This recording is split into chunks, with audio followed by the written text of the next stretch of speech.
The Peace River Regional District is looking to make amends with the North Peace Fall Fair Society, after a misworded RFP was released for a feasibility study on Adeline Kelly Hall to upgrade the building for public occupancy.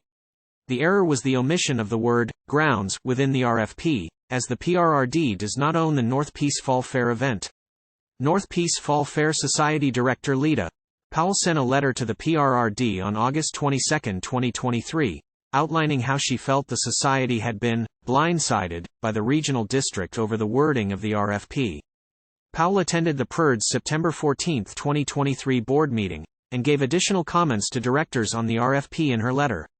A lack of transparency is an ongoing issue with the PRRD, says Powell, alluding to public backlash over a meeting this past June regarding a treaty land-sharing network concept.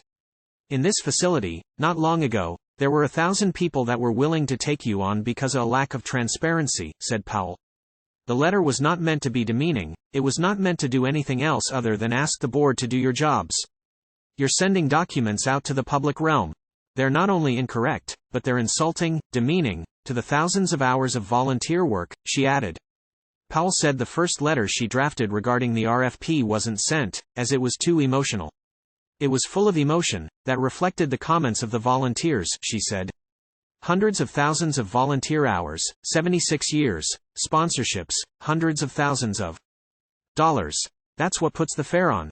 Former PRRD Director Karen Goodings also came to speak to the board over the backlash from the North Peace Fall Fair Society, and said the PRRD failed to tender the RFP in a transparent manner, with the society feeling they could be ousted from the grounds. Goodings has supported the fair as a longtime member of the society, and appeared in that capacity. Clearly, this letter was a result of the frustration based on what was deemed to be threatening the future existence of the fair on these grounds, said Goodings. The history would suggest that these grounds were purchased and intended to be used for the existence of the fair and the use of the community. Fall Fair volunteers give hours of their time to make sure the event can happen every year, and have never asked to be reimbursed, added Goodings, questioning if the board had read the RFP before it was published. I ask you to receive this item for discussion and spend the necessary time to understand how important our fair is in our attempt to build bridges between urban and rural. Spend time educating residents as to the importance of the agricultural industry. Goodings said. PRRD Sao Sean Dolan says the wording of the RFP was an honest mistake, and that an addendum was sent out to rectify the situation. Honestly, I think it was an innocent mistake to put forward the North Peace Fall Fair instead of the North Peace Fall Fair grounds, and as soon as the staff realized that was a concern for the society, an addendum immediately went out, he said.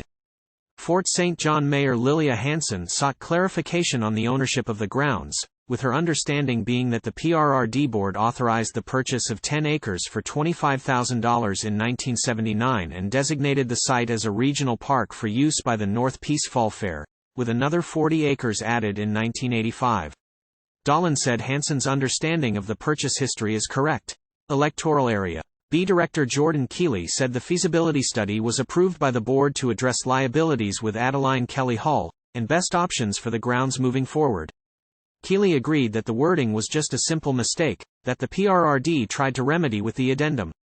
It just happened at a really bad time when people were taking on a lot trying to run the fair, and then this also came out in just the way that it read. It wasn't phrased very nicely for the fall fair, said Keeley. Keeley added that he hopes the situation can be resolved, so the grounds will work for the society going forward. Tom Summer, Alaska Highway News, Local Journalism Initiative. Have a story idea or opinion? Email tsummer@ahnfsj.ca. Tom Summer, Local Journalism Initiative reporter, Alaska Highway News.